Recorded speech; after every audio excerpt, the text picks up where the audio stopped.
Muy buenos días, mi gente hermosa. Arrancamos una nueva mañana junto a ustedes acá en Vitrina Familiar. Yo soy Gaby León y estoy muy feliz de acompañarlos en esta nueva mañana. Hoy, ombliguito de semana, pupito de semana, aunque muchos todavía estamos desubicados por el feriado. No sabemos si estamos martes, si estamos miércoles, pero recordemos que hoy es miércoles 27 de mayo, ya muy poquito de acabarse el mes de mayo. ¿Cómo ha volado este año? ¿Cómo estás, Carito? Buenos días. Hola mi Gaby, hola familia, ¿cómo están? Qué alegría que nos permitan entrar esta mañana otra vez en sus hogares. Ustedes pónganse cómodos, tomen su cafecito porque este programa promete estar increíble con invitados de lujo. Gaby, ¿a quién tenemos? Hoy tenemos una claqueta muy buena. Vamos a tener al doctor Andrés Jiménez, él es abogado mediador y vamos a hablar de un tema que estoy seguro en casa han tomado muy en cuenta, el tema de la desconfianza en la justicia y sobre todo el nuevo rol que debe ejercer actualmente el abogado, porque se vuelve ya un tema un poco más, no solamente de tratar de justicia, sino también tratar de empatizar de cómo está el sistema para poder dar una buena resolución. ¿Qué más tenemos, Carito? También vamos a contar con la presencia de Javier Bonilla, más conocido como Bonil, y vamos a platicar acerca de la caricatura, que es un arte de la resiliencia, y también un poco acerca de su perfil humano, artístico. Ahí lo tendremos muy pronto por acá. Wow, súper gran invitado. Y también vamos a tener al doctor honoris causa y magíster, el entrenador profesional en transformación y director de la Fundación FEVAL. Él es vamos a hablar sobre todo de las habilidades blandas del ser humano. Y el tema de hoy, mi Gaby, hoy viene el Mundial. Se viene el Mundial. Yo súper feliz, yo soy futbolera, yo soy muy futbolera, tal vez no soy hincha de los equipos ecuatorianos, sí soy hincha, pero no lo menciono, pero de la Tri sí soy súper fan, estoy muy emocionada que ya empiece este Mundial, más que nada porque hoy siento que tenemos una selección que puede dar muchísimo, que puede llegar mucho más. La mayoría de los convocados ya estuvieron en Qatar, ya conocen un poco del sistema y también la mayoría del plantel son jugadores que ya están por fuera, que conocen un poco más de lo que es el fútbol internacional y eso nos da una gran ventaja. Yo con toda la fe apoyando a mi selección porque estoy segura que vamos a llegar más allá. Necesitamos llegar un pasito más porque nos lo merecemos y yo realmente muy orgullosa de este país y de esta selección que tenemos. A mí me llama mucho la atención esa unión que tenemos como ecuatorianos mediante el deporte. De repente, pues parecemos que vivimos en islas, pero justo cuando es el Mundial, todos se unen, se ponen la camiseta, apoyan a la Tri, hay esa pasión que se siente latente en cada esquina, en cada calle del Ecuador, viviendo el Mundial, y eso a mí me encanta, ver esa energía de las personas, realmente me contagia. Bueno, yo no soy muy mundialista en este tema de fútbol, pero obviamente sí apoyo a la selección porque me parece un acto muy bonito y aparte pues ver a mi país llegar tan lejos, verlos competir con otros países es algo que me llena bastante. Claro que sí, y estamos demostrando que el Ecuador en el deporte, en el ámbito deportivo, tiene mucho más para dar, no solamente en el tema de la selección, porque el fútbol mueve pasiones y el fútbol definitivamente nos une un montón, pero hemos demostrado en otras categorías, con otros deportistas, que realmente el Ecuador tiene muy buenos exponentes en el ámbito deportivo y eso es algo de sentirnos orgullosos y de merecerlo. Qué bueno que podamos ser parte y que podamos unirnos en torno a esto. Sé que muchos lugares también incluso están planificando en las oficinas cómo van a hacer para ver los partidos de la selección, porque al menos yo sí no soy de perderme ningún partido. Ni uno. Yo estoy ahí pendiente de lo que vaya a pasar en esta cita futbolera que definitivamente nos tiene a todo el Ecuador pues paralizado y con ganas de seguir para adelante y que se pueda cumplir este sueño de llegar un poquito más. ¿Y por qué no? Yo sí sueño con alzar la Copa Mundial, ¿por qué no? Ecuador se lo merece y podríamos llegar a hacerlo porque tenemos una selección espectacular. Y con eso arrancamos, pero antes quiero dar una felicitación especial porque el día de hoy la señora Olga Rodríguez está cumpliendo 93 años de edad y de parte de todos sus hijos le quieren mandar una felicitación. Qué rico llegar hasta esa edad, qué bueno poder compartir, qué bueno que la puedan disfrutar todavía. Entonces a la señora Olga Rodríguez le mandamos un saludo y un beso enorme, que siga cumpliendo muchísimos años más, de parte de todos sus hijos y también de toda la familia de Vitrina Familiar. Así es, mi Gaby, muchos abrazos para ella, que siga adelante con su familia, que esa salud siga mejorando y sobre todo rodeada de amor y de aquellos que tanto lo quieren, que es ese secreto especial de la longevidad. Y con esto pues nos despedimos. Bueno, vamos a continuar, pero vamos a dar paso a un corte comercial para empezar con Vitrina Familiar. Ya volvemos, no se muevan. Vitrina Familiar, un magazine televisivo diseñado para acompañar a las familias en su día a día, ofreciendo contenido práctico, educativo y entretenido. Bienvenidos a su espacio, donde el hogar es el protagonista. Consejos, emprendimiento, salud y mucho más en un solo lugar. De lunes a viernes de 9 de la mañana a 10 de la mañana y su reprise de 22 horas a 23 horas.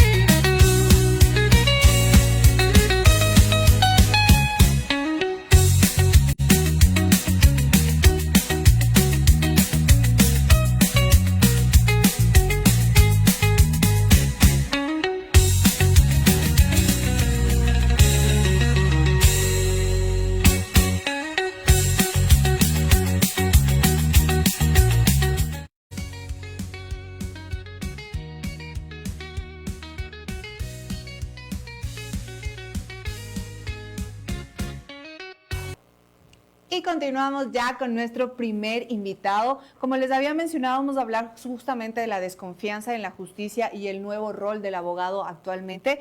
Bienvenido a Andrés Jiménez, él es abogado mediador. ¿Cómo estás, Andrés? Muchas gracias por haber participado y por haber aceptado la invitación. Muy buenos días, Gaby, muy buenos días a toda la audiencia que se encuentra conectada en este momento. Pues es un placer estar aquí para poder hablar de este tema. Sí, es un tema que es bastante polémico, se puede decir, y que se toma mucho en cuenta, porque actualmente muchos de los ecuatorianos, y puedo decirme que me incluyo, hemos llegado a tener una desconfianza, se ha llegado a generar un desinterés en el tema judicial, en el tema de justicia. Muchas personas incluso han llegado a pensar que no tenemos un sistema judicial que realmente nos ampare, que realmente nos favorezca o nos apoye en las diferentes necesidades judiciales. ¿Tú cómo lo ves como abogado? ¿Qué es lo que has implementado o estás implementando actualmente justamente para controlar este tema de desconfianza, o mejor dicho, para generar nuevamente confianza en la ciudadanía? Claro que sí. Uno de los desafíos más grandes que estamos atravesando ahora los profesionales de derecho es la desconfianza de la ciudadanía hacia el sistema judicial. Los factores en sí es de conocimiento público, Gaby, como tú sabes, es la corrupción en el sistema judicial, es para mí uno de los pilares fundamentales en esta desconfianza que genera la ciudadanía.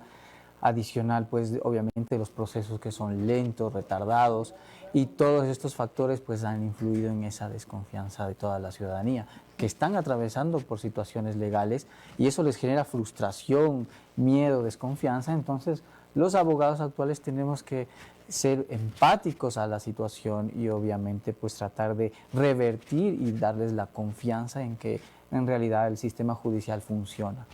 Sí, una de las cosas que pasa muy comúnmente, Andrés, es que como ciudadanos, por diferentes razones, tema, no sé, que se ve en noticias corrupción, tema incluso político, a veces decimos, no, ¿para qué voy a poner la denuncia o para qué voy a hacer un proceso judicial si los abogados están comprados, si el sistema de justicia se demora demasiado? En este caso, ¿qué es lo que puedes recomendar a la ciudadanía? Porque al menos yo soy de las personas que digo, no importa lo que se tarde, no importa lo que tenga que ser, a veces es necesario sentar un precedente, es necesario hacer una denuncia y, como digo yo, intentar confiar en el sistema judicial. Yo no quiero creer que todo el sistema judicial está mal, quiero creer que sí hay jueces, sí hay abogados y sí hay parte del sistema judicial que realmente quieren hacer de este país un país mejor y sacar adelante los procesos judiciales. Pero ¿cómo poder tener esa confianza? ¿Cómo uno, como ciudadano, sentir que realmente puedo tener el apoyo en el sistema judicial? Claro que sí, y justo en eso nos enfocamos mucho en nuestro despacho.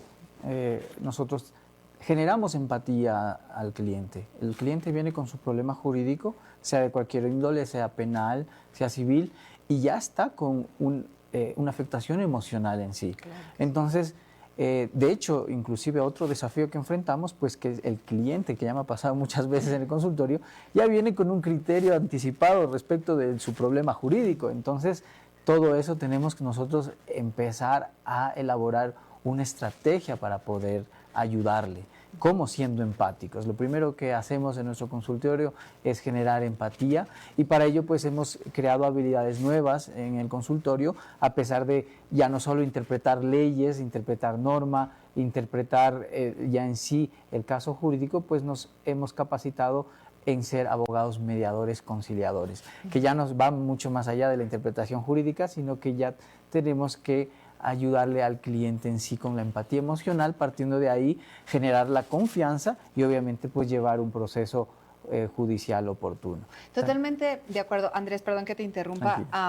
Estábamos comentando justo esto que dijiste y por eso un poco me llamó la atención el hecho de que ahora como tenemos tanto acceso a la tecnología, tenemos pues incluso inteligencia artificial, se nos hace como muy fáciles a veces consultar o vemos en plataformas digitales ciertos videos o a ciertos abogados hablando de ciertos temas. Entonces la gente ya se encarga de investigar y lo que tú dices ya llegan prácticamente, como digo yo, con el caso armado, ¿no? Esto es lo que me pasa, esto es lo que tengo que hacer.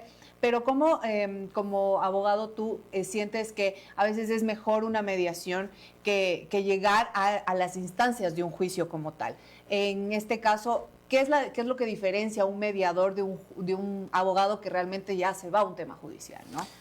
¿Cuáles son las ventajas? Claro que sí, la mediación es una solución alternativa de conflictos que obviamente pues te evita el proceso largo judicial, ¿no? O sea, de cualquier excepto penal, tú puedes trabajarlo en ciertas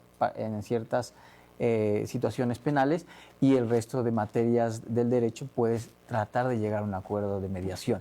Como bien dice el dicho, a veces es mejor un mal acuerdo que un buen juicio, que te ahorra tiempo, te ahorra un proceso de preocupaciones, del miedo, de la frustración y obviamente pues de esa forma pues tu proceso se resuelve anticipadamente y de la mejor manera lo buscamos en el consultorio. Eso es bueno, Andrés, porque llegar a buenos acuerdos también, como tú mencionas, evita este tema engorroso de un juicio demasiado largo o extenderte demasiado tiempo, obviamente dependiendo de los casos, como dice el abogado. Lo bueno y lo que siempre digo yo, a pesar de que tenemos todas las plataformas digitales a nuestra disposición, poderse guiar con profesionales como tú para poder tener un entendimiento mucho más claro. Mucha gente incluso se detiene a hacer un proceso judicial por todo lo engorroso que es el tema de poner la denuncia y todos estos factores que incluso, bueno, en mi caso no conozco mucho, pero que sí sé que la ciudadanía en diferentes casos dice, no, ¿para qué voy a poner una denuncia si a la final no van a hacer nada, no va a quedar ahí o simplemente no se va a resolver nada? En este caso, Andrés, en los casos que tú has visto, sobre todo en tu consultorio, o sea, en el tema de beneficios, ¿cómo se beneficia más una persona con una mediación y no más bien diciendo, no hago nada y ahí dejo y mejor ya, que como decimos, que lo resuelva Dios y quede en las manos de Dios? Pues ahí viene el rol del abogado, ¿no? Tú como abogado y mediador tienes que generar, apaciguar primero la situación, de acuerdo como esté. Apaciguar la situación, darles el entendimiento a los clientes de cómo es el proceso de mediación. Eso se hace igualmente de manera formal, en una audiencia. Tenemos la capacidad de firmar y de avalar el acuerdo que se llegue y eso pues es un acta que te genera que es un acta ejecutable en caso de incumplimiento. Entonces el acuerdo prácticamente es un acuerdo cerrado, sellado y que tiene que ser respetado por ambas partes que han llegado al mismo.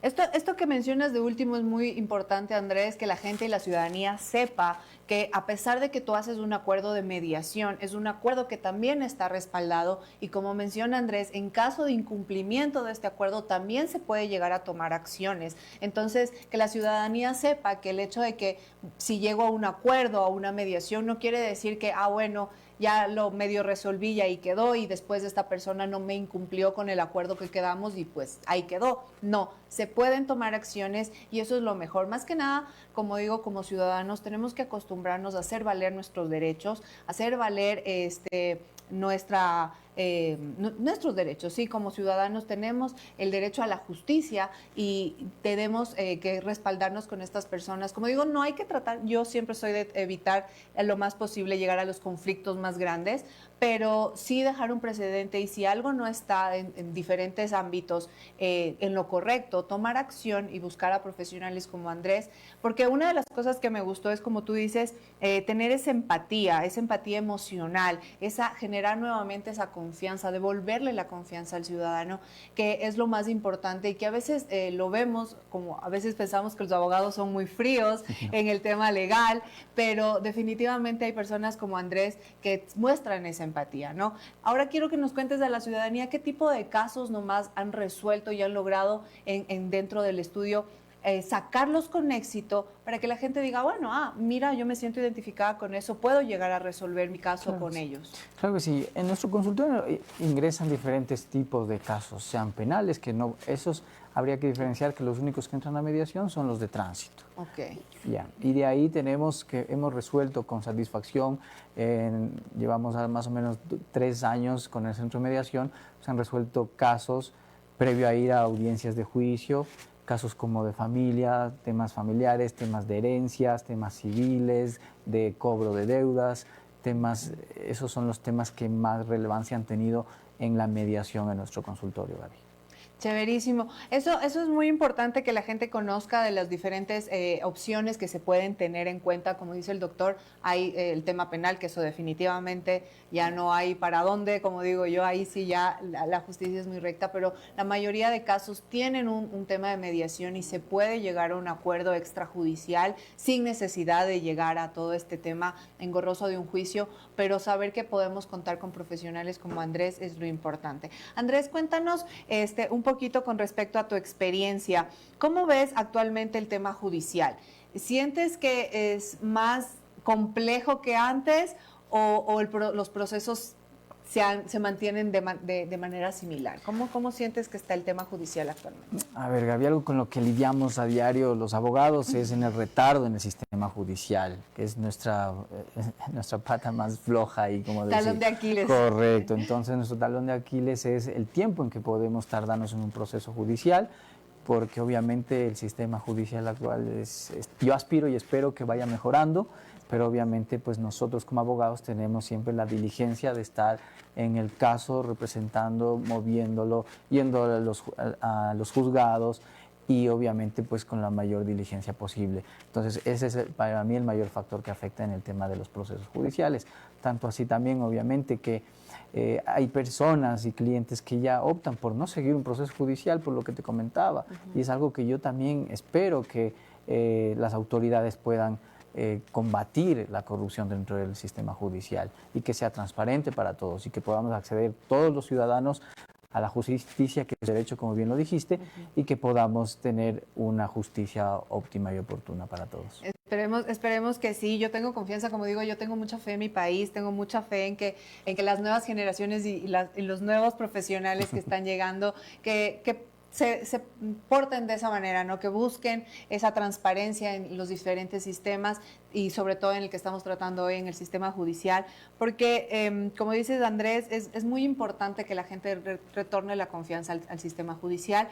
¿Cuánto tiempo más o menos puede demorar si ponemos versus en un caso, pongámosle un caso, no sé, de familia, que un juicio, cuánto se puede llegar a demorar y con la mediación, cuánto tiempo se puede llegar a resolver este juicio versus la situación versus un juicio? Te voy a hablar de un proceso familiar que estoy ya alrededor de 3 años y todavía no hemos tenido resultados. Se realizó un divorcio. El divorcio ahora también tenemos la opción de hacerlo de mutuo acuerdo, siempre se cumplan ciertas condiciones jurídicas y obviamente viene la otra parte que es el tema de los bienes. Entonces es la parte que actualmente en el sistema judicial ya nos tienen retardado casi 3 años, pero bueno, avanza, pero el tiempo es lo que nos limita un poco a los abogados. Correcto. Claro, o sea, 3 años es bastante largo, Dios mío. Imagínate para el tema emocional de esa persona, correcto, de no solamente haber disuelto su hogar, porque creo que cuando uno se casa con la esperanza de mantener un hogar para toda la vida, pero se dan estos casos y que no solamente el tema emocional, como digo, viene a ser un problema, sino que ahora también el tema de ¿con quién se queda el perro? Que es lo que se dice comúnmente por ahí en las canciones, ¿no? Una separación no solamente es del tema emocional de pareja, sino también el tema de bienes. Y 3 años en esta pelea, peleando por la última cuchara, definitivamente creo que un acuerdo de mediación es mucho más sencillo, es mucho más fácil. Andrés, muchísimas gracias. Estoy segura que la ciudadanía se quedó con muchas preguntas, pero ya saben que nos pueden consultar y si quieren que el abogado vuelva a estar acá, con mucho gusto lo invitamos, pero para aquellas personas que ya conectaron contigo y que les interesa hacer un proceso y no tener que llevar a este juicio o que conectaron contigo por la empatía, ¿dónde te pueden localizar? ¿Cómo se pueden contactar contigo? Claro que sí, Gaby. Nosotros tenemos el consultorio, está ubicado en el Valle de los Chillos, está ubicado en la Avenida General Rumiñahui e Isla Baltra, en la oficina 204 del edificio Linda Rose. Estamos prestos para escucharte, prestos para poder generar esta empatía, para empezar contigo tu proceso judicial. Si es que podemos resolverlo en mediación, estaremos gustosos de atenderte y si no, pues también estamos preparados para atenderlo en la vía judicial como tú lo mereces. Muchas gracias, Gaby. No, a ti, Andrés, gracias por habernos acompañado. Incluso aparecieron los teléfonos del doctor en pantalla para que ustedes lo puedan contactar. Y como dijo Andrés, confiemos nuevamente en el sistema judicial. Hay abogados que sí te van a prestar atención y que te van a prestar el acompañamiento necesario que tú requieres para todos estos procesos, con la empatía del caso, como lo mencionó Andrés, porque no se trata simplemente de interpretar leyes, sino de saber cómo guiarte y cómo acompañarte en este proceso. Una vez más, Andrés, muchísimas gracias por habernos acompañado. Vamos a un pequeño corte comercial porque se viene mucho más. Vamos con alegría y con un invitado súper especial, así que no se muevan de sus asientos.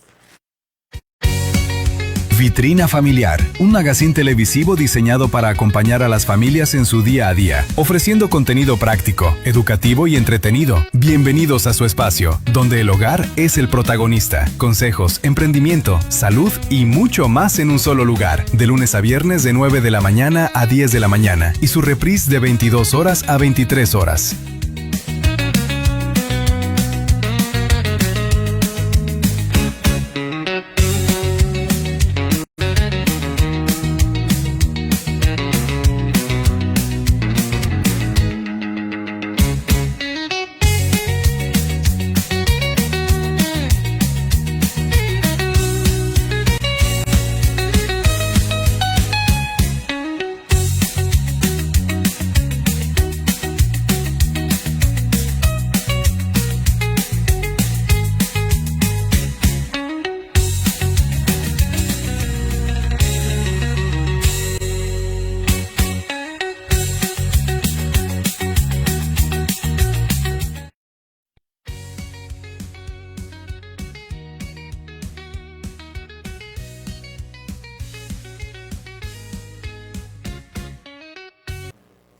Regresamos a Vitrina Familiar y me siento realmente honrada de presentarles al siguiente invitado que con su pluma ha hecho que creamos en el arte, que creamos en el poder de crear, de ser quienes somos y que a pesar de las tormentas su pluma se ha mantenido siempre fuerte. Quiero darles la más cordial bienvenida a Javier Bonilla, más conocido como Bonil. Javier, bienvenido. Qué gusto contar con tu presencia acá en Vitrina Familiar. Muchísimas gracias, querida Carolina. Encantado de compartir contigo y con la audiencia una conversación tan bonita en torno al arte, a la caricatura, al humor. Exacto. Justamente vamos a platicar acerca del arte como herramienta de resiliencia. Yo quiero preguntarte, ¿cómo encontraste tú esa fusión de pluma, de poder, dibujo y comedia? ¿En qué momento se dio eso que se combinó y dijiste, este es mi camino? Bueno, en el camino se van dando los descubrimientos. Esto es el arte, igual la vida mismo es un arte. Entonces, pero el arte gráfico, las artes visuales, el arte en general es un camino de toda la vida. Hay personas que escogen la arquitectura, la medicina como una profesión. Yo creo que el artista, en cambio, es toda la vida porque tiene un espíritu, un alma. Y en mi caso, pues ha sido un caminar ya de 40 años desde que empecé a publicar de manera profesional, digamos así, ¿no? Y en el camino he ido teniendo muchos episodios, problemas, cuestionamientos y parte de ese aprendizaje es ir respondiendo a través del arte y en mi caso a través de la caricatura. Justo lo que nos acabas de comentar, mi querido Javier, ¿cómo entrenas tú tu mente para encontrar la ironía y el humor quizá, e incluso dar ese pequeño halo de esperanza en momentos difíciles? Verás, el humor yo creo que sí es una vena, es verdad, se tiene una predisposición hacia eso, pero también son cosas que uno puede, como todas las capacidades, desarrollar. Es un sentido del humor, por eso se dice así, es un sentido que hay que aguzar, desarrollarlo, educarlo, y ciertamente hay técnicas, por supuesto, pero en mi caso yo no es que las seguí como un estudio, digamos, ¿no? Pero fue a través también de las lecturas. Para mí, Carolina, el humor es una manera de... Mira, cuando yo era chico, tenía 12 años, mi padre falleció, él tenía 40, muy jóvenes, a los dos, yo un niño, y para mí el tema de la muerte era una cosa muy grande, muy difícil de entender, de masticar, de digerir. Sin embargo, naturalmente, espontáneamente, mi defensa fue burlarme un poco de la muerte. ¿Y cómo lo hice? Yo en el colegio me acuerdo que dibujaba ataúdes. Y dibujaba ataúdes con un humor negro. Por ejemplo, me acuerdo un ataúd que tenía esa cuerda de los juguetes, los carros, ¿no? O tenía un ataúd donde se veía instrucciones, como que el ataúd necesitaría instrucciones, como si fuera cualquier objeto utilitario. Y claro, era una manera de burlarme, de achicar los problemas. La muerte es el tema en la vida de un ser humano. Sí. Entonces, el humor negro es una manera de bajarlo, ¿no? De volverlo manejable. Y temas como esos, muchos, el desamor también. Oh. A los 23 años tuve mi primera ruptura amorosa, imagínate, fui muy tardío en los amores. Luego, claro, ya igualé el cuaderno, ¿no? Pero ahí mi defensa fue hacer dibujos, caricaturas sobre las discrepancias de la pareja, la separación en la pareja, la falta de comunicación. Esa fue mi manera de exorcizarme, de tal manera que para mí el humor ha sido una forma de defenderme de las cosas. ¿Crees que también el humor puede ser terapéutico?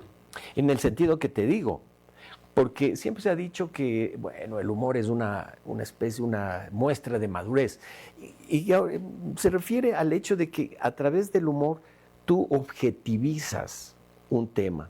Uh-huh. Lo que te decía hace un momento, los dolores que yo tenía, la muerte, la separación de una enamorada, cosas que te duelen. Uno normalmente no se puede reír de las cosas que te duelen. Pero el ejercicio consiste en eso, o sea, volverlo un objeto, ¿no? Como una planta y mirarlo, alejarlo. Ahí te puedes reír, ahí puedes hacer una ironía sobre eso, ¿no? Qué interesante, hasta es poético. Muy interesante. Me suena muy poético. ¿Qué caricatura dirías tú que fue aquella que tocó tus fibras más profundas y sentiste duda incluso en publicarla y también te quedaste pensando sobre ese papel en blanco si hacerla o no?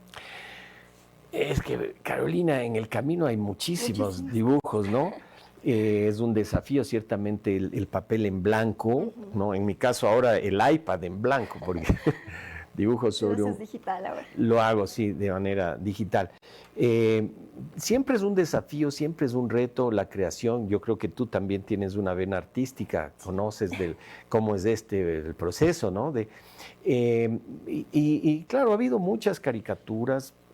Como yo he hecho caricatura periodística, entonces eso ha hecho que mis dibujos estén en el campo de batalla, digamos, de la política, sin ser yo un político, pero ha hecho que algunos políticos se molestaran con mis dibujos. Y eso, en cierto modo, me ha traído amarguras, problemas administrativos, digamos, también, porque he sido procesado, sancionado. El periódico donde publicaba mis dibujos fue multado por $95,000 por una caricatura. He sido insultado públicamente por políticos, claro, pero es parte del camino. El camino de hacer caricatura periodística, que es el ejercicio de un ciudadano, que soy yo, de poder opinar de lo que vea. Opinar a través de un dibujo con algo de humor. De eso se trata. Totalmente. ¿Hubo algún momento en el que dijiste o pensaste en dejar de dibujar? No realmente. Puede haber cansancio, mira, esto es como el matrimonio a veces, ¿no? Puede ser que haya veces que uno quiere divorciarse, ¿no? Ok, tirar la toalla. Y otros lo logran. Pero, como te decía al comienzo, es que yo soy eso, ¿no? El artista es eso, ¿no? O sea, si fuera una profesión, un trabajo que es distinto. Dejo de ser arquitecto porque ya no me contratan, ¿no? O médico porque ya no tengo pacientes. No sé, en mi caso yo no puedo dejar de ser caricaturista, dibujante, artista o de opinar sobre lo que pasa en mi entorno. ¿Cómo cultivaste tú esa valentía para mantenerte siempre firme y fiel a tus propósitos a pesar del entorno y las presiones que nos estás comentando? Esta es una pregunta para cualquier ser humano, ¿no? ¿Cómo mantenerte fiel, firme a principios, a valores? Eso creo que es una pregunta válida para todos nosotros, ¿no? Pero en mi caso diría que, mira, si yo me hubiera querido llenar los bolsillos de dinero, hubiera aceptado varias propuestas de que dibujara en tal o cual línea. Y yo siempre he dibujado de acuerdo a lo que yo pienso y como yo veo. Hay gente que alquila su pluma, es verdad. Yo no soy eso. ¿Cómo lo he hecho? No lo sé. Así me criaron, así me hizo mi mamita. ¿Cuál dirías que es tu mayor cualidad o valor que te impulsa a seguir creando con tu tinta? No lo he pensado. Siempre, digamos, es algo un poco natural, a pesar de que es un ejercicio. Es decir, no es que surge así la inspiración y viene la lámpara mágica. No te digo eso, ¿no? Sí.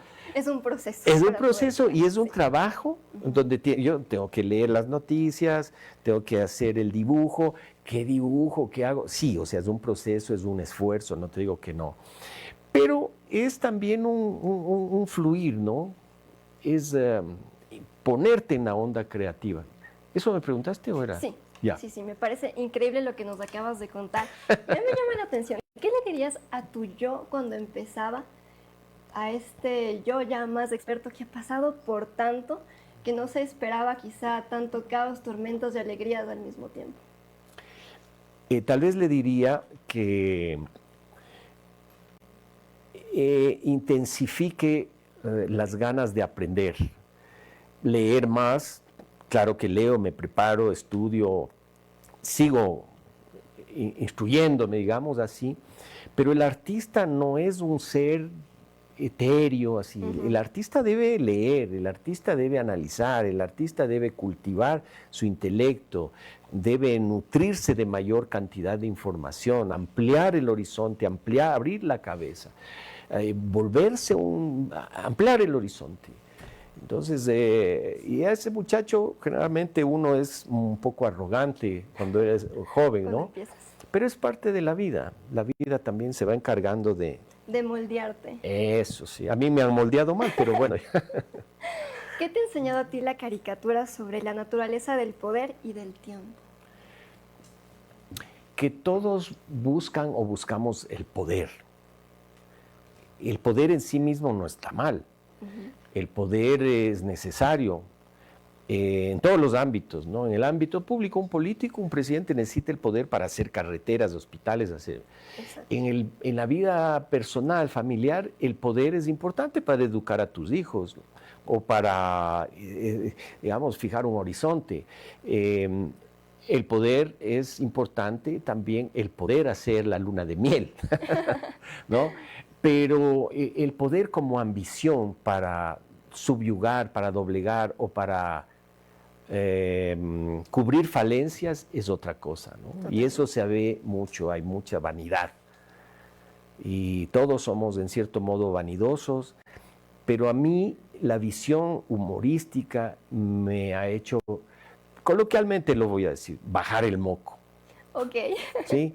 Porque al final somos transitorios y el humor te ayuda a ver eso, a verte de ese modo, creo, ¿no? Exacto, y todos somos humanos, sí, a pesar de todo. Unos más que otros, unos más bonitos que otros, pero sí, este tránsito que es la vida, Carolina, mejor llevarla con armonía, ¿no? Con bondad, con generosidad. Sé que sueno a la Madre Teresa, yo sé, pero... Pero son mensajes muy valiosos y yo quiero preguntarte a aquellos jóvenes que quieren tomar tu camino, les gusta este mundo de la caricatura, expresarse a través de ella, pero tienen miedo a hacerlo quizá porque no hay apoyo tanto económico, familiar, o tienen este miedo a la censura. ¿Qué mensaje les darías a ellos? Que lo hagan. Es que ahí yo creo, Carolina, que cuando uno es algo, lo va a ejercer. O tienes una vena, un cauce, ¿no? Y por ahí te vas a meter. Buscas la manera. ¿Ah? Buscas la manera. A lo mejor hay personas que sí, dice, yo pude haber sido un gran artista, pero como tenía una familia que mantener. Sí, y es penoso. Pero hay otras personas que dicen, no, yo soy artista y tienen unas familias disfuncionales, deshechas, pero son lo que ellos en el fondo de su fuero interno son. Y claro, ahora nadie va a ir a un periódico a decir, señores, miren, tengo estas caricaturas, podrían publicar. No, eso se acabó. Pero puedes hacer, cuando el Internet es tan amplio, haces memes, con inteligencia artificial ya vemos que hay gente que hace videos que cumplen el propósito de la caricatura, el humor, la sátira y el lenguaje gráfico. Entonces, las cosas han ido cambiando, tienes más herramientas ahora que las que tuve yo, más acceso a la comunicación, a generar comunidad. Entonces, hay más facilidades. Y lo que tienes que hacer es lanzarte, ¿no? Y nutrir también la cabeza, ¿no? Creer que todo te viene por... Importante. Sí. Sí, siempre leer y estar pues cultivando tu bagaje y tu mundo interior para que sepas qué quieres expresar, publicar, hacer. Yo quiero preguntarte, Javier, ¿cuánto te tardas tú haciendo una caricatura? Eso es tan relativo. ¿Cuánto dura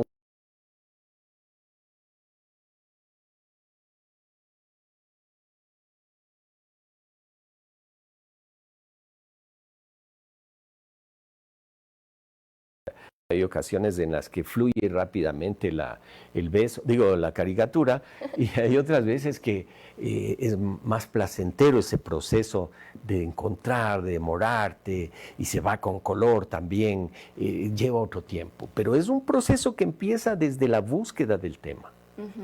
Leer la información, cuando haces caricatura periodística. Cuando he hecho caricaturas sobre humor en general, otros temas, pues igual, es la vida. Vas viendo lo que escuchas, lo que lees, lo que ves en las redes, el tema del amor, el tema de la tecnología, te van a inspirar. Y el proceso creativo es relativo, ¿no? Insisto, no hay un tiempo exacto, aunque siempre preguntan eso. Depende de la obra, como artista, ¿no? Pues sí. Vas puliendo detalles, a veces no te sientes conforme con algo, continúas, borras, quitas, hasta que crees que ya está. Exacto, claro, tú lo sabes bien y lo interesante ahí, Carolina, ¿verdad? Que el placer está en el proceso. Sí, totalmente. En el proceso, lo más bonito, ¿no? Cuéntame, Javier. Ahora, perdón, hay un deadline, por supuesto, o sea, yo no puedo Tienes que entregarlo. Tienes que entregarlo Sí. y vivo o muerto. Entonces, ese es el tope donde dice, ya no le puedo meter más color y ahí se acabó. Sí, o no puedo seguir repensando quizá en pequeños detalles o cosas que como artista a veces Claro. uno tiene ese ojo clínico que le gusta, que no le gusta, pero ya debes entregarla. Exacto, sí, ese sería un límite, en efecto, sí. ¿Qué comentario te ha llenado mucho o cuéntanos de qué persona vino quizá hacia alguna de tus caricaturas o tus trabajos? ¿De qué persona vino? Ajá. ¿Qué comentario ha sido lo que más te ha llenado acerca de tu trabajo o tu trayectoria? A ver, no sé si entiendo bien la pregunta, pero en el feedback encuentras comentarios positivos, halagadores, y también encuentras de los otros. De todo. En las redes sociales lees que te dicen de todo, de manera gratuita, porque a veces ni siquiera hablan del tema, ¿no? Lo importante es que tanto los comentarios positivos como negativos no lleguen realmente a condicionarte. Eso creo que es importante, ¿no? Es bonito recibir un piropo, claro que sí, me imagino tú los recibes en muchos sentidos, pero es bonito, pero dejar que eso te condicione tu manera de ser, tu manera de dibujar, o no voy a decir esto, no voy a dibujar esto porque tal vez van a cuestionarme, o voy a dibujar esto porque esto es popular, dibujar contra el gobierno, ¿no? A pesar de que uno diga, no, lo que hizo este gobierno, esta medida económica, está bien, no, pues no lo voy a criticar.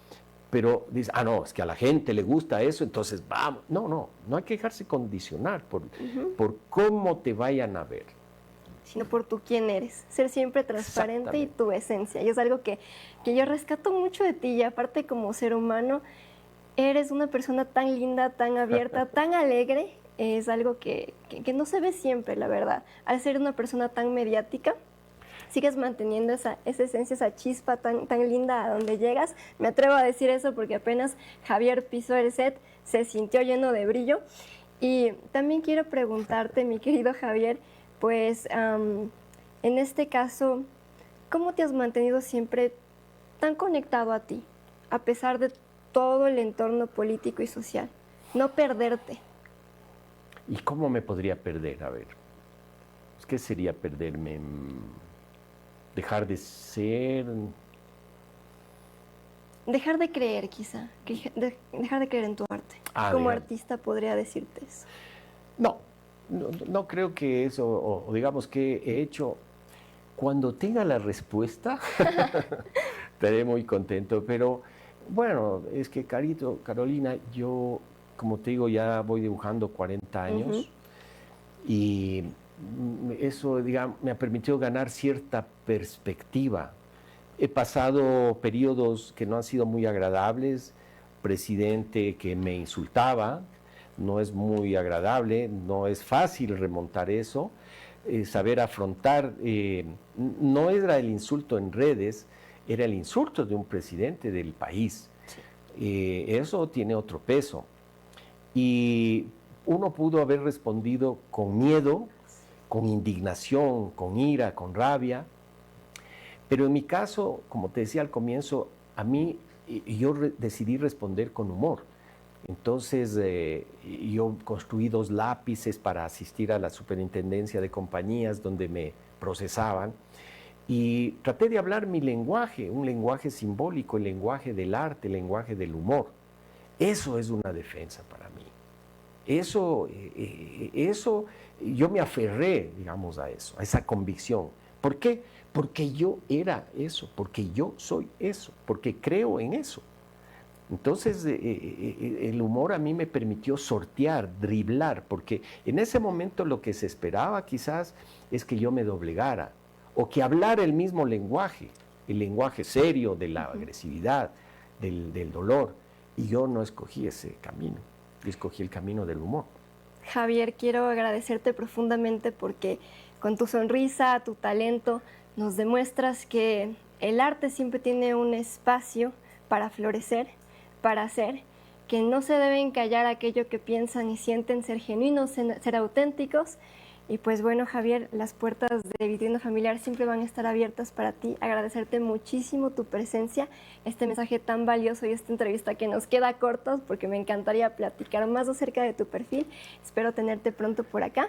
Muchas gracias. Y augurarte lo mejor y que sigas creando como siempre lo has estado haciendo. Te agradezco mucho y lo que dijiste me hizo que pensar en algo que para mí es más importante, llegar a viejo y poder hacer el humor todos los días. Tan bello.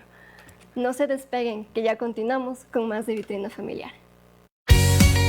Vitrina Familiar, un magazine televisivo diseñado para acompañar a las familias en su día a día, ofreciendo contenido práctico, educativo y entretenido. Bienvenidos a su espacio, donde el hogar es el protagonista. Consejos, emprendimiento, salud y mucho más en un solo lugar. De lunes a viernes de 9 de la mañana a 10 de la mañana y su reprise de 22 horas a 23 horas.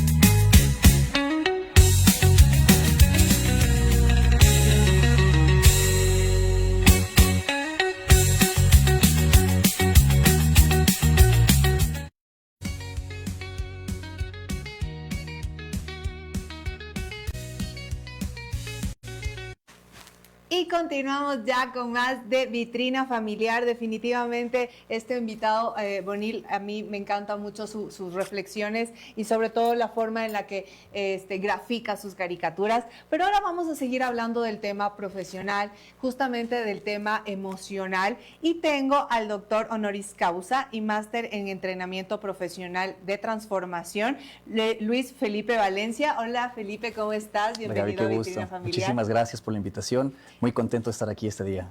Gracias, Felipe. Habíamos hablado de que el tema que vamos a tratar son habilidades blandas en el ser humano. Se habla mucho de este tipo de las habilidades psicomotrices, habilidades blandas, habilidades duras, pero a veces se escucha más en los niños, que hay que desarrollarlas y demás. Pero, ¿qué son justamente estas habilidades blandas? ¿Cuáles son las que tenemos que desarrollar y en qué nos ayudan a los seres humanos? Perfecto. Te voy a responder con otra pregunta.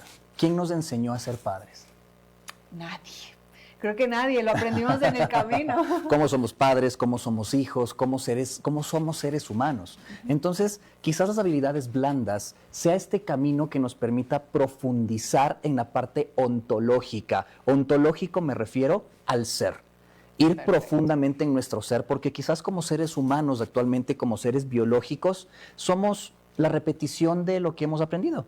Somos la repetición de cómo nuestros padres nos educaron, somos la repetición de lo que nuestras generaciones han ido repitiendo y nosotros vamos colectando esas conductas, esas maneras de ser, esos patrones que hoy por hoy nos han convertido en los seres humanos que nosotros somos.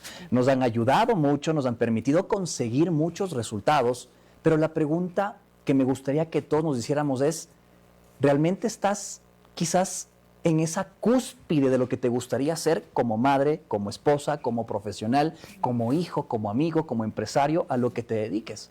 Y las habilidades blandas es el camino que nos permitiría potenciar eso que no hemos descubierto todavía.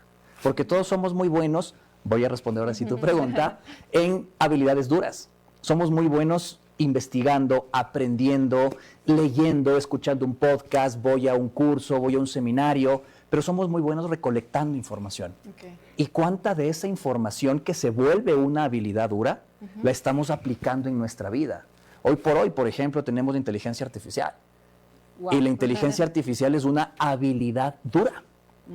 El que no conozca de inteligencia artificial en este momento, en unos años va a ser obsoleto en el mercado laboral, porque es como el Internet, hoy por hoy. El manejar otros idiomas, el hablar inglés, por ejemplo, son habilidades duras que permite al ser humano tener cierto resultado, cierto desempeño.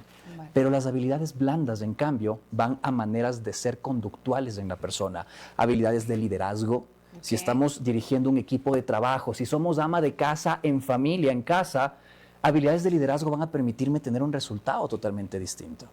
Mira, y esto que mencionas ahorita, Felipe, me llama mucho la atención porque muchas personas creyeran que este tipo de habilidades se deben desarrollar solo si tengo X o Y profesión o si tengo X o Y puesto, solamente el jefe o el directivo tiene que saber de liderazgo, o solamente el jefe de personal es el que tiene que saber de empatía y de manejo de personal, cuando en realidad lo que mencionas es, si una ama de casa logra desarrollar su liderazgo, ¿qué va a tener? Un mejor acompañamiento en su casa, un mejor desarrollo incluso con su familia, una mejor delegación incluso de funciones dentro del hogar, ¿correcto? Son habilidades que las necesita cualquier ser humano, no necesitas tener una profesión o un cargo en específico para desarrollar estas habilidades, ¿correcto? Totalmente.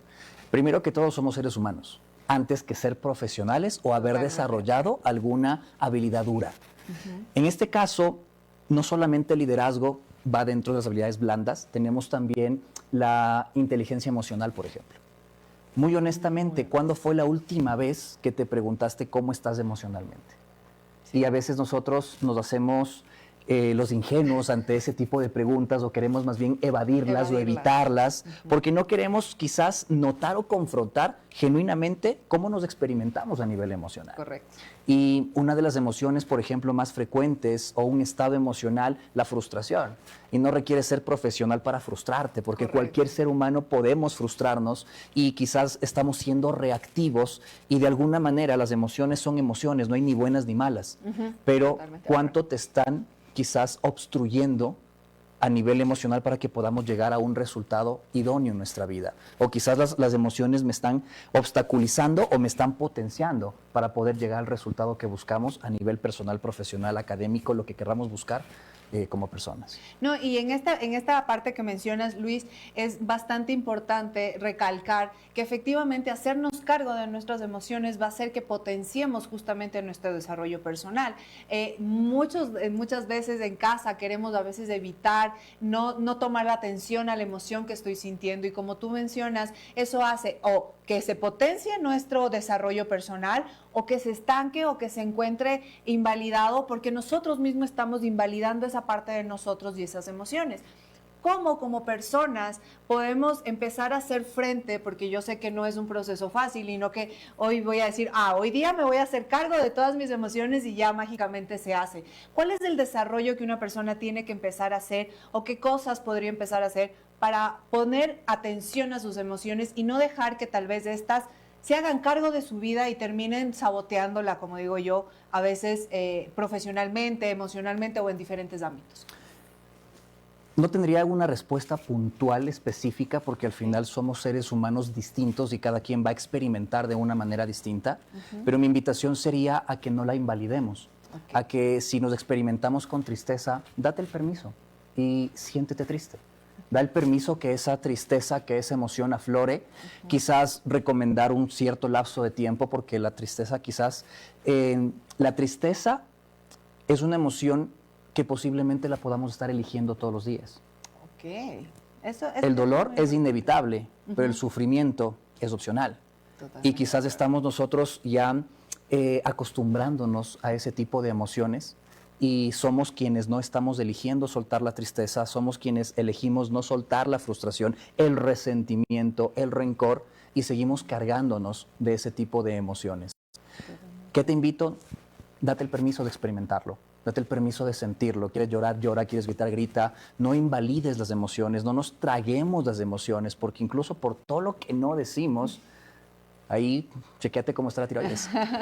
No, sí, y de hecho en mi casa mi abuelita siempre decía que cuando te guardas las emociones luego se convierte en cáncer. Era de las personas que decía, siente, llora, expresa, porque si no eso se convierte finalmente en una enfermedad. Y como tú dices, te puede llegar a sabotear como persona en diferentes ámbitos. ¿Cuáles son aquellas habilidades que tú crees, que sientes que todo ser humano debería trabajarlas y desarrollarlas para tener una vida exitosa en cualquier ámbito? En cualquier ámbito, sea profesional, sea personal, en lo que quiera desarrollarse.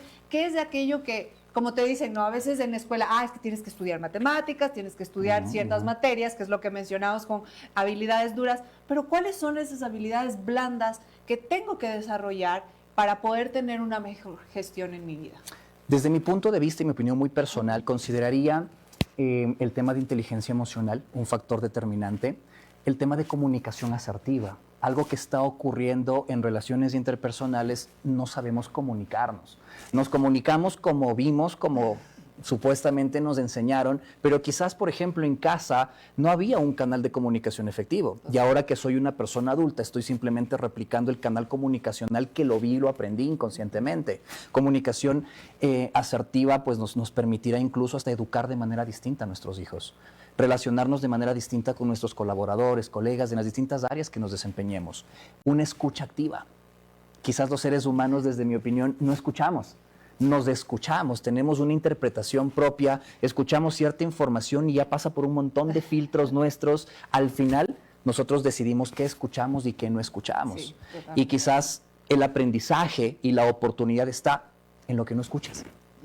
Y no nos hemos dado cuenta todavía que no estamos escuchando esa posibilidad. Viene tu pareja, quiere hablar contigo y tú, no, porque estamos metidos en nuestra razón y en lo que solamente queremos escuchar. Viene un colaborador con un punto de vista distinto, pero como soy el jefe, soy el líder, este es mi punto de vista y me cierro a otras posibilidades que también me puedan llevar a un resultado distinto.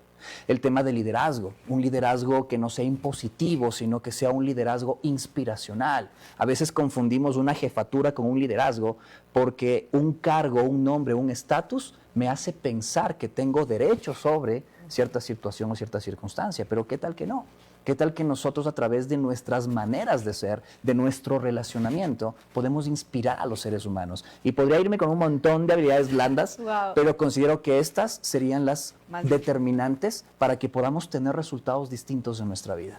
Sí, y esto último que mencionas, Felipe, realmente me causa mucho ruido y como digo, es como un puff de despertar, porque lo que tú mencionas yo lo viví en algún momento en la época en la que trabajé en el ámbito corporativo y como tú dices, mucha gente piensa que porque tiene el título de jefe o de líder dentro de la compañía, simplemente como dar una orden es como que me tienes que hacer caso porque tengo el título, cuando es muy diferente, cuando realmente desarrollas tus habilidades de liderazgo y haces que tu equipo te acompañe, no porque tú eres el jefe, sino porque ven en ti ese camino de liderazgo y de respaldo para poder crecer. Total. Entonces, lo que mencionabas con respecto a la escucha me parece, creo que es de las habilidades que tenemos que desarrollar en casa, por Dios, si me están viendo, porque definitivamente yo siempre digo, hay personas que escuchan para responderte, no para entender, sino que mientras tú les estás diciendo algo, escucharon algo y ya se agarran de eso como para contraatacar, digo yo, en lugar de dar un punto de vista. Y qué importante poder tener una buena comunicación y una buena escucha, también saber cómo expresarnos. Llegamos a un punto, y eso lo digo mucho, que las mujeres tenemos ese tema de a veces decir, ¿qué te pasa? Y tú, nada. Pretendes que la persona te interprete sin tú expresarte. Y creo que lo más sano aquí es, obviamente, si tal vez estás en una época o estás en una emoción de enojo, dejar que esto baje, regularte y ahí sí expresar y decir, bueno, me siento así, poderte comunicar, poderte expresar para que la otra persona te pueda entender. Felipe, tengo entendido que tú también das coaching y van a tener un entrenamiento bastante importante justamente para aquellas personas que quieran empezar este camino de, ok, yo no quiero seguir en lo mismo, quiero desarrollar mis habilidades para poder llegar a este entendimiento, a este nivel y poder desarrollarme mucho más como persona. Cuéntanos un poquito de Claro esto ya que para sí. terminar. Ese tipo de entrenamientos lo que busca es elevar el nivel de conciencia en el ser humano. Hemos creado un movimiento ya cerca de hace 10 años atrás aproximadamente denominado Entrenados para la Vida. Nadie nos ha entrenado para vivir. Nos han enseñado muchas cosas que son muy válidas, pero genuinamente como seres humanos en qué nos hemos entrenado. Y es algo que lo hemos dejado prácticamente a un lado, no le hemos dado importancia y simplemente hemos continuado nuestro día a día a como se venga, a lo que la vida nos regale. Y creo que la vida, es el mejor entrenador que podemos tener.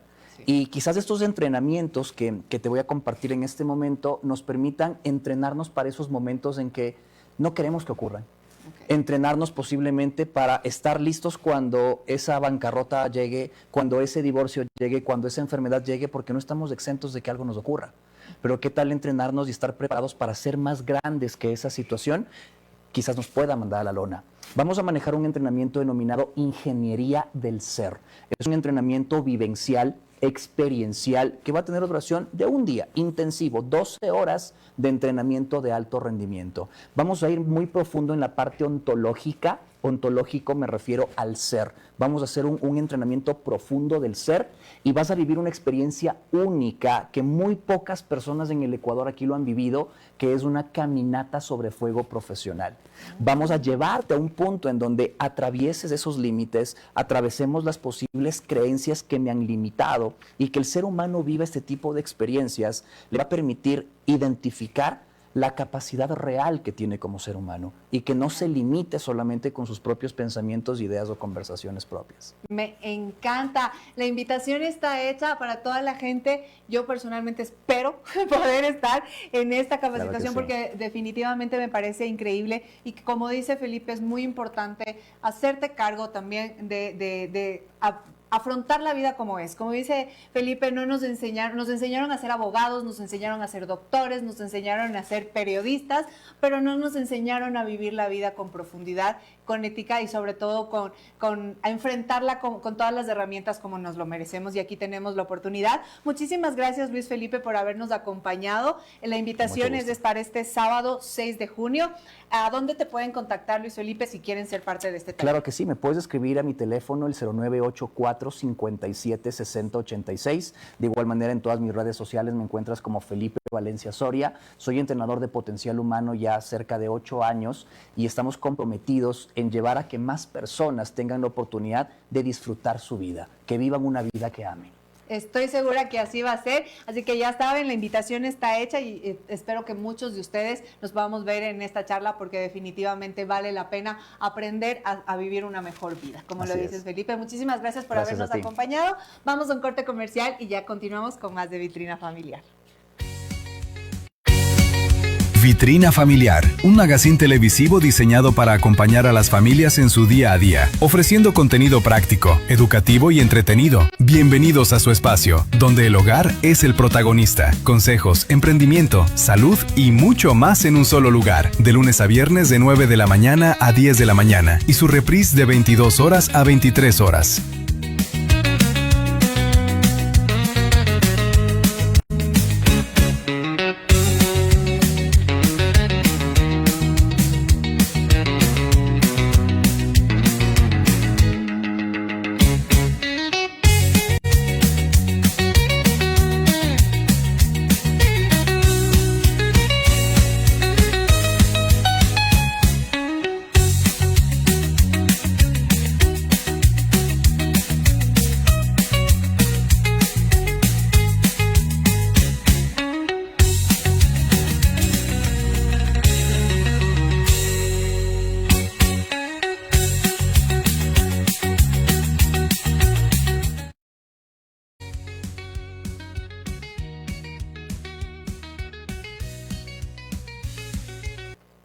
Llegamos ya a la parte final de nuestro programa. Muchísimas gracias por habernos acompañado este día miércoles con muchísima información. Estoy segura que todo les sirvió a ustedes. Por mi parte, muchas gracias por habernos acompañado. Nos vemos el día de mañana. Qué hermoso programa, bastante vasto, lleno de información e entrevistados muy interesantes. Mañana venimos con mucho más. Ya les recuerdo que la cita siempre es de 9 a 10 de la mañana y nuestro reprise en la noche de 10 a 11 de la noche. Así que pendientes, mañana les esperamos con mucho cariño acá en Vitrina Familiar. Besitos, hasta mañana.